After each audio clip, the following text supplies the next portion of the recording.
the commuting, talking to friends during commuting times. But also for us, we really value that bedtime. We really stick to it. I know I've talked to you about this before. Yes. We really stick to it because after 7 o'clock in our house, we call it adult quiet time. And that's where it's really important to carve out that time. So we adhere to that routine because that's the time for us. Yeah. Either it's for yourself or to connect with your spouse. Hi, everyone, and welcome to the Envisionaire podcast with Nicole Ningyuan. This is a podcast where we explore everyday topics, share our experiences, and help turn life's challenges into life's opportunities. Let's get ready to envision living our best lives.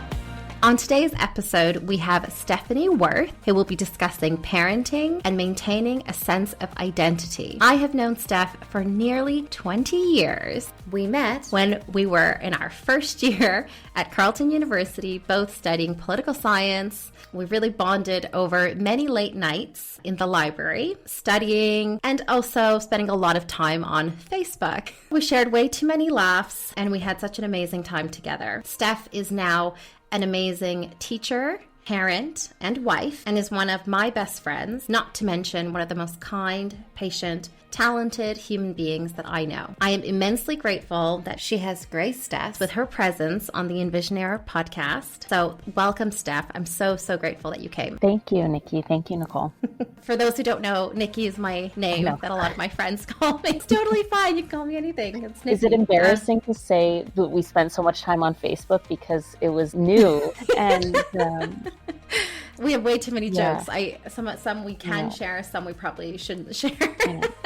It's good though. It's good to embrace your age because it's a place of experience, right? Yes, definitely. And there's so much. Well, Facebook was new, so it was exciting. It was so exciting. I mean, we had so many laughs, probably stalking some people as well, if we're being the early days of Facebook stalking.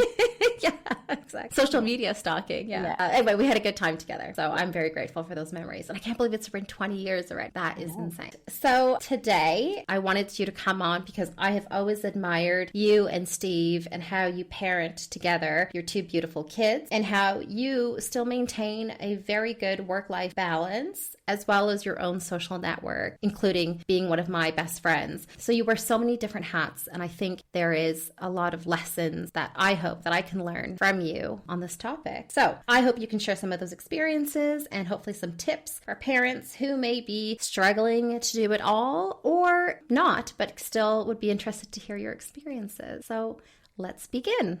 Okay. First of all, I wanted to understand your background. It would be nice if you could share who Steph is and where you come from. Okay, so I grew up in a lot of different places in Canada, a lot of different cities, moving around. You know, often people's next question is, oh, army kid. No, that wasn't it. Just moving around, my dad specifically for different jobs. And then because my parents separated when I was 8, then that led to a whole nother set of moving for my mom back to Ontario from Quebec, where her family was, to support her. So I think looking back on that, a lot of moving around, different schools, making new friendship groups at each of those transition times. You know, I guess everyone looks back on their life and thinks, oh, that was like normal family life for them. You know, nothing too out of the ordinary, except I guess that with parents separating, you kind of, you know, especially in the 90s, I was one of the only kids at my school. My mom always tried to set us up in a place where we were surrounded by good influences. I think that's, if I can say that, from her perspective. Which in some cases made it hard because in my elementary school, I was one of the few kids that stayed for lunch. That was a big thing. Like everyone went home to their moms at lunchtime. Really? And then myself and a couple others were the only ones every year in class who stayed for lunch. So if I backtrack and say maybe that stay-at-home mom was quite common in the area where I grew up, and then that wasn't my experience. So how that shaped me, I guess, was sometimes the feeling of being a little bit, maybe being envious. Maybe that's it. Maybe I had the feeling of being envious of that sort of Already at that young nuclear, age. already at that young age, envious of that like nuclear family situation. Okay, yeah, Especially yeah. when like it was third grade, right? So had two working parents, and then looking around and my peers having their moms home, making Yeah. them lunches. So I Yeah, guess that's if I look interesting. Yeah. back on my childhood, thinking of what those influences that may linger today in terms of parenting, that's something that comes up in my mind. So do you think that you look back to those times and you want to make sure that you are giving your kids as much of that feeling that maybe you didn't feel like you had? Yes, and I think the idea of going, let's say, to kindergarten and then finishing primary school or elementary school at that same school is something, oh, that I longed for my own kids, you know. And I don't think it'll happen, not because we can't stay where we are, but it may not happen. And as I've grown into parenting, I'm realizing that those things aren't really essential. They Exactly. Yeah. felt at the time, if I look back and think about it, at the time, it felt like I was envious of those other kids that had that Yeah, yeah. experience. But now it's not necessarily shaping my goals, my parenting Yeah. goals, but it's not going to change the actions we take as Yeah, parents. If a definitely. job No. opportunity came in another city or if a move was necessary, I would Yes. probably think about it, but it wouldn't change our actions. That's interesting. So, getting back to your childhood, Yeah. then, it seems like your childhood, the various different changes, moving around, and having that kind of unique experience helped you to become more resilient and adaptable with change. Do you think that's right? I would agree, yes. And I mentioned my parents separating. And I think if I look back at the 90s, maybe early 2000s, it was already such a different experience. You mentioned I'm a teacher. I have many students whose parents have separated. And I see with friends, even, I see what it could be. It doesn't need to be custody battles. It can be, obviously, and still is for some families. But in our case, there were elements of that. There were elements of parents having a hard time communicating, disagreeing. Yeah. And of course, that does influence. I think it influences your parenting. When my spouse and I, if we ever talk about, if we ever got divorced, I think for me, would want to do the opposite in terms of make it as easy for the kids as possible. Yeah. Maybe that's something that next generation feels like they need to change that Yeah, I agree. for their children's experience. Yeah, Maybe like that's a common theme in parenting, actually, is that you would want to change an element of what you grew up with to better it. It's a form of progress or self-improvement of parenting, that there's elements that you would change or elements that you would improve on. And then I guess your kids go off, if they have kids, and they'll change the elements that they felt you sucked at or whatnot. I don't think co-parenting, period, is easy, right? I No. assume that in previous generations, it was even harder because no one was really talking about No, in the 90s, I the don't know ways. if someone said co-parenting in the 90s, was that like, I wasn't a parent then, but was that a phrase? I don't think so. Yeah. I think that's definitely in the last 10 years. And I think there's certain celebrities who have made that a lot more mainstream. I mean, obviously, my parents were separated later 90s, like towards actually the noughties. It's not easy. And I think it definitely does impact the way one thinks that they will want to parent. And I think there's definitely lessons that can be learned from both experiences. Either if you have parents who separated, I'm sure you do learn lessons of what could be better if that happens. Yeah. And vice versa. Even if your parents are together, you can learn lessons from that as well. I wanted to ask you then, the next question I had for you was, what lessons did you learn from your parents that you would like to share with us? Yeah, so I guess when I think back, a lesson I learned from my mom would be her focus was sort of on the kids as the important, especially when we were really young. I know she'll often say that clean house wasn't as important as playing with us or sitting on the couch and reading a book with us. So that's something that I've taken from her parenting. And then she did a big change. She was a stay-at-home mom up until I was in second grade when they separated. And then she really shifted big time. So she also taught me working mom ethic, single parent. She worked full time, brought us to swimming lessons still, soccer. Those things aren't easy. I'm experiencing that now. And I'm doing it with a second person. So for her, Looking back, it would have been a lot, to leave work, pick up your kids at a babysitter's, after school babysitters, get them ready for swimming, get to swimming, somehow have dinner in there, get home, get to bed, make lunches. So she also imparted on me maybe the knowledge that like I can do that as a working parent. It is possible. Yeah. I can do that. And instilled probably in me the confidence that it'll work out. And then from my dad's side, he would say willingly he wasn't like a baby person, or he didn't know how to deal with babies or even little kids. But he definitely thrived when we got older, when we were conversing with him. He was never shy to share hard conversations, even from a young age. Emotional conversations, talking about how he felt. He had a high emotional EQ. He certainly imparted that on his kids, my brother and I both. So I would say that's one of the bigger lessons that he provided. Seems like they both showed you different aspects of emotional intelligence, practicality, organization, work ethic, integrity.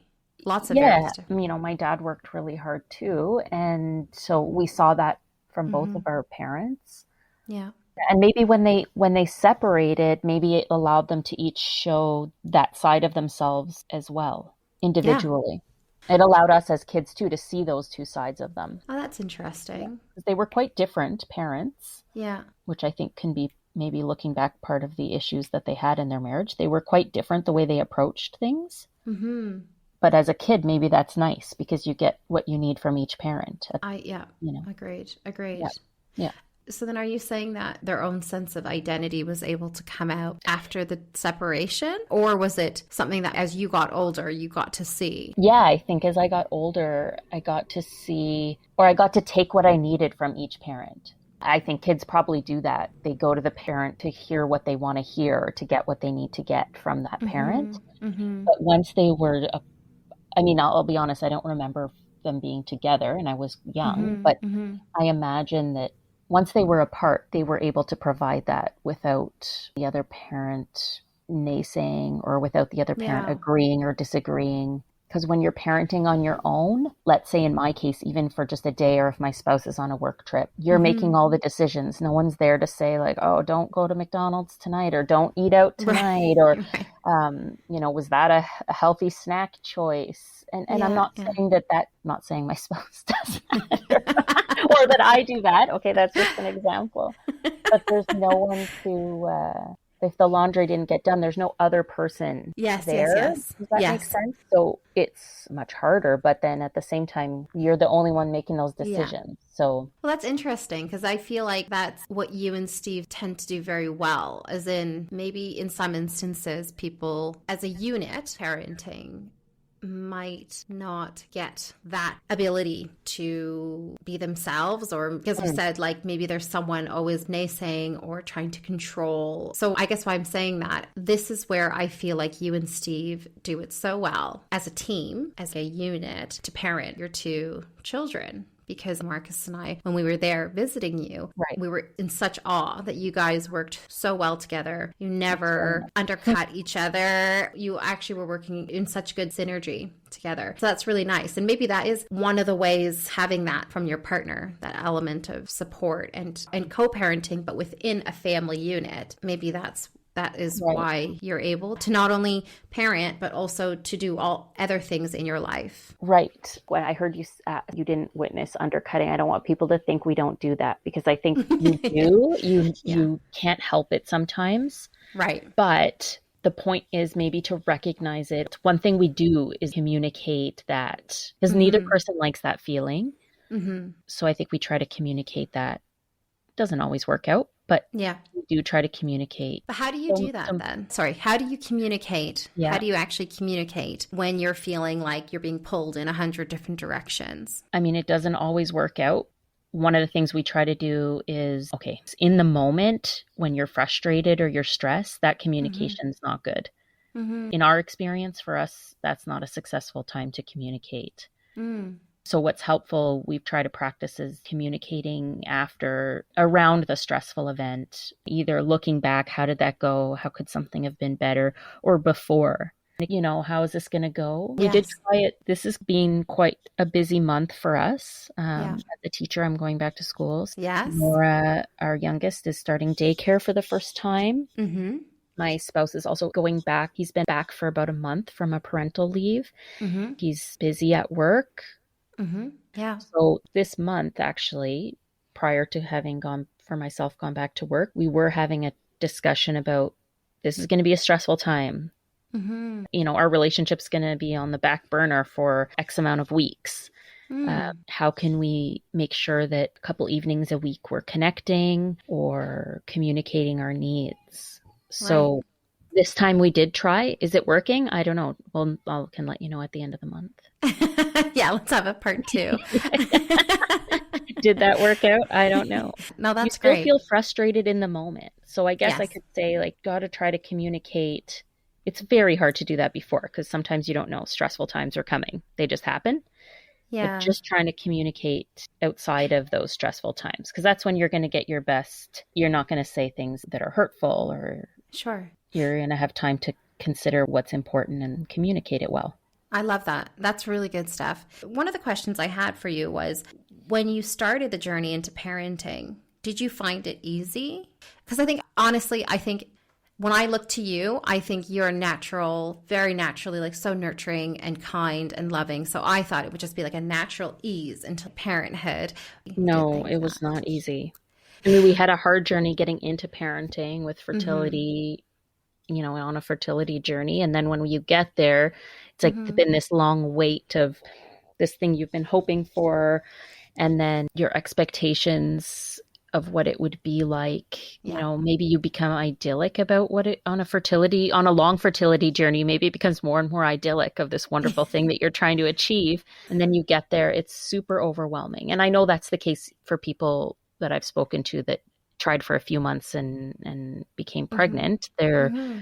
they're very overwhelmed too, and it's quite shocking. One of the most shocking things for us was just the complete loss of personal time, Mm-hmm. Mm-hmm. especially in the beginning. Your entire day, mental energies, physical energies are going to this other person, Human. other Yeah. human, Yeah. small human. Yeah. Actually, I went to a workshop once for work, and it was a psychologist. Forgive me, I don't remember, but it was a psychologist presenting from the Mm-hmm. Toronto area. Yeah. And he had talked about this sort of journey that kids go on. So they start needing 100% of their parents. Okay. In that relationship, they're putting in zero Yeah. and the parent is putting in 100%. That's baby. They can't do anything. They can't feed themselves, nothing. They can't soothe themselves. You're doing everything. And then he was presenting this goal of, okay, by 18, now Mm-hmm. you need to be doing virtually zero. That was his goal. Oh, By 18, that as a parent you should be aiming for that's that interesting. shift where they're now doing 100%. And Hmm. this was in relation to youth mental health and all kinds of stuff. And Oh, that's fascinating. so that's something I think about too, these little nuggets of info you pick up along the way. And maybe I've Yes. picked up more than others being in education. Yes. Yes. So in fairness, I probably picked up a few extra nuggets along the way, but that's something I think about too. So going back to your question, Mm-hmm. that 100% you're giving Mm-hmm. when your child is a baby, an infant, Mm-hmm. that is shocking. That's Mm-hmm. quite a shift. And did you find that that was harder to maintain a sense of self? Definitely, because anything for yourself is over the 100% you're giving to the Mm. child. And at what point did you feel like you've started taking that back? Or do you feel like you still haven't? Because I think you have, but perhaps maybe your perception is different. Right. Maybe the difference is now you try to carve out moments. So little spaces. Mm-hmm. And for example, the way I connect with you last Mm-hmm. year when I was back to work was on my commute. Mm-hmm. Mm-hmm. So how can you carve out little pieces? Because my son's 4 turning 5, my Mm-hmm. daughter's 17 months. So we're Mm-hmm. still in the zone of, if I look at that percentage chart, we're Yes. still in the, like, we're still doing a lot, right? Yeah. I mean, we're not Yeah. maybe not at, we're not at 100%, but we're still providing a lot. Yeah. So For example, one thing, like I mentioned, the commuting, talking to friends during commuting times. But also for us, we really value that bedtime.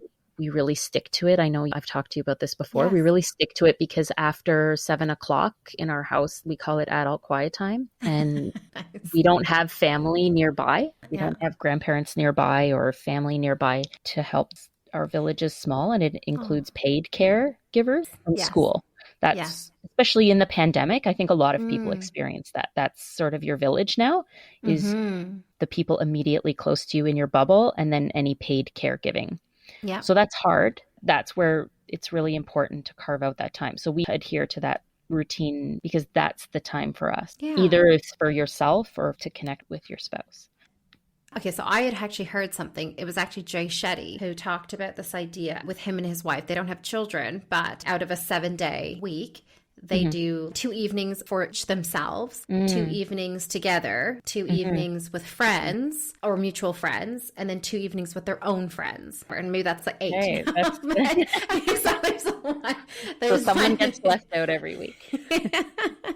But I guess there's some sort of ratio where they split it. Right? 2, Right. 2, 2, 1. And so that's an interesting idea. So I think ours happens more organically. Like, oh, I have this week or I have this on the calendar. Maybe it's not set in stone, but I guess yes. Unfortunately, though, as you get busier and busier, what tends to get lost is the self time and then the spouse, your partner time. I think, unfortunately, those, I guess it's saying no to things so that you have that time for self or partner. yeah. Because unfortunately, those tend to be the first to go. Yeah, it's almost like you have to be very intentional with the carving out of the time, and intention is really important. Very cool.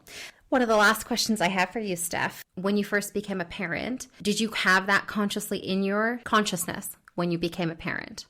It's not at first. Okay. And I think that's okay. Maybe other people did or needed to. I don't know. But for myself, it was all encompassing, overwhelming. And then it wasn't until later that you kind of started to feel that pressure of like, okay, this is too much. But at first it seemed okay. Yeah. Because it was maybe a welcome change, and natural. You're just giving that 100%. There's no choice. The baby really can't do anything for themselves. There's not an option. And I didn't have any type of postpartum with my first. I didn't feel that until maybe later on. Okay. That, okay, now is the time to carve out intentional time for myself or take back. I would say months into my son's life did I start thinking about that, which was okay for me at the time. May not be okay for other people. Maybe you need to carve that out earlier or set that up, beforehand with your partner if you know that's important to you. But I was okay with diving in and then later on, later on realizing maybe that, okay, whoa. And then when the second came along, and they need 100%. This is interesting. So when the second came, then she needs the 100%. He also still needs. He was 3.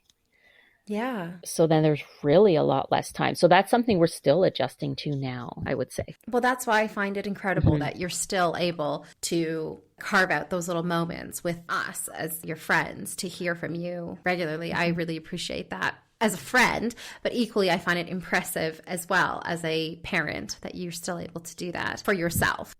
Before we go on to the final segment, I wanted to ask if you could offer final tips for a new parent.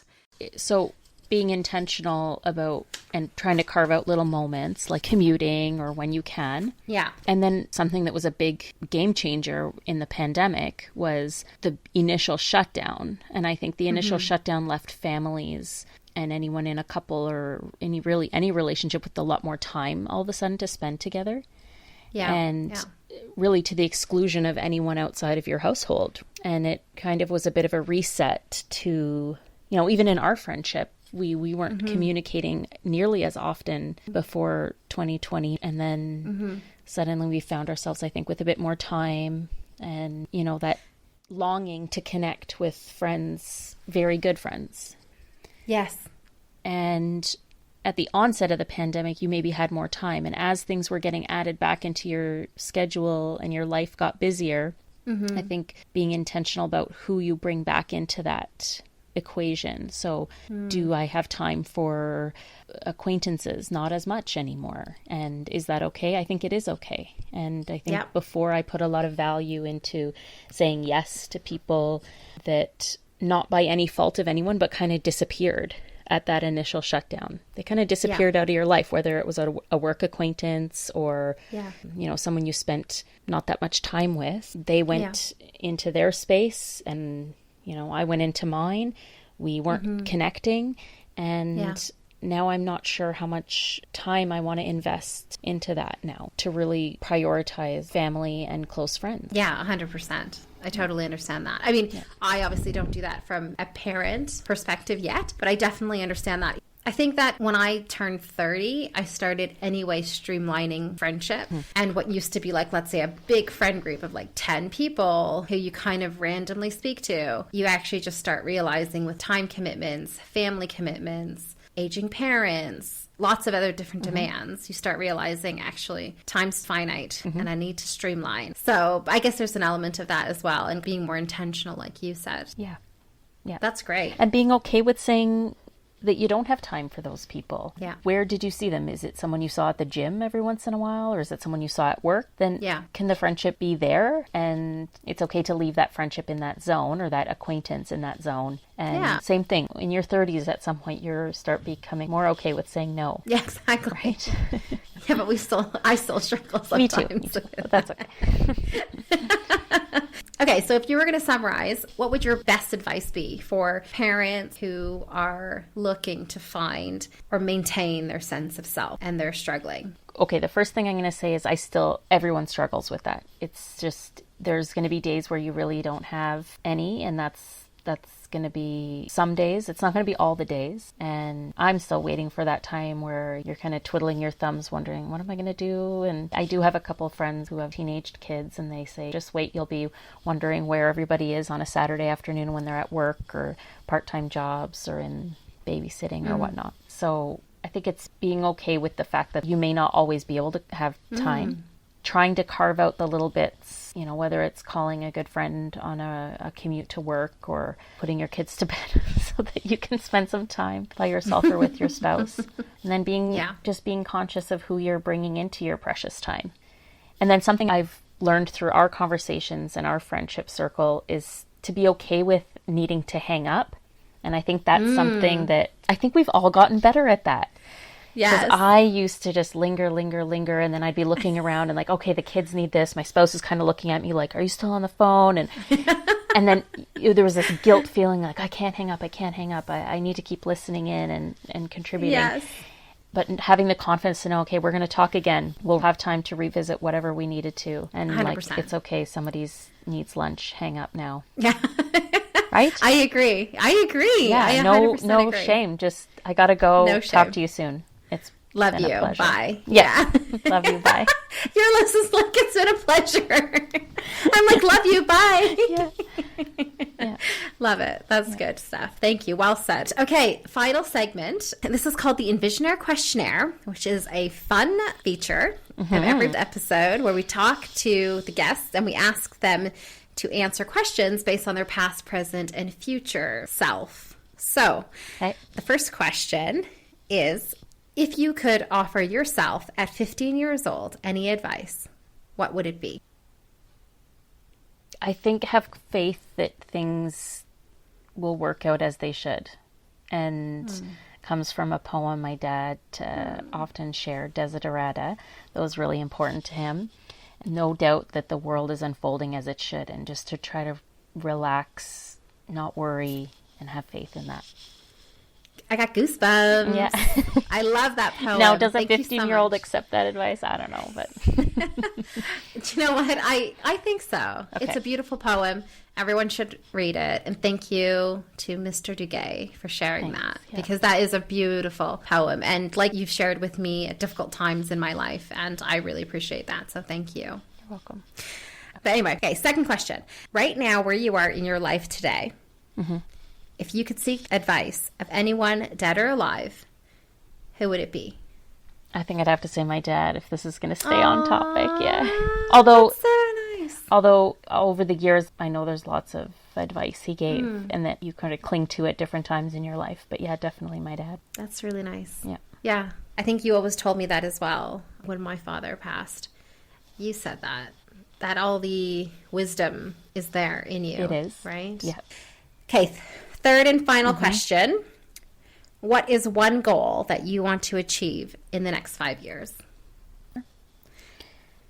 Okay, I think an intentional goal that I have for myself in 5 years and something I'm working on at all times is letting go. For example, I'll give an example if it's okay. One of my son's friends, we sometimes text back and forth, try to get together. She texted, I didn't respond for a few weeks, embarrassing, feeling bad. And today I thought, okay, I'm just going to text and say, sorry, I was busy. It's okay. And something I'm working on is letting go of feeling bad and ruminating about things that I can't change, and really letting go of the guilt of what I should have been doing or what I should be doing, and trying to focus on the fact that I'm being the best parent I can, I'm being the best wife I can, and if that means I don't get back to someone for a few weeks, that's okay. That is very well said. Yeah, and I letting love go that. of And guilt. I, you know what, you're taking everything in the right step, and you're amazing, and I know you can do that, and I know with confidence in 5 years we're going to look back at this and you would have met that, and I'm so proud of you already. Thanks. I'm excited to be guilt-free in 5 years. 5 years guilt-free. Let's see if it happens. You'll do it, Steph. Thanks. Thank you again, Stephanie, for being on the show. I absolutely appreciate it, and I'm very grateful for our friendship, and thank you again for your support of this podcast. Thank you, Nicole. I'm so grateful for our friendship as well. Lots of love. Love you. Thanks, everyone, for listening to the Envisionaire podcast. You are now officially an Envisionaire, so welcome to the club. Make sure that you like and subscribe to this podcast so that you stay up to date on all of our new episodes. And remember, every day offers us a new opportunity to start envisioning and living our best lives.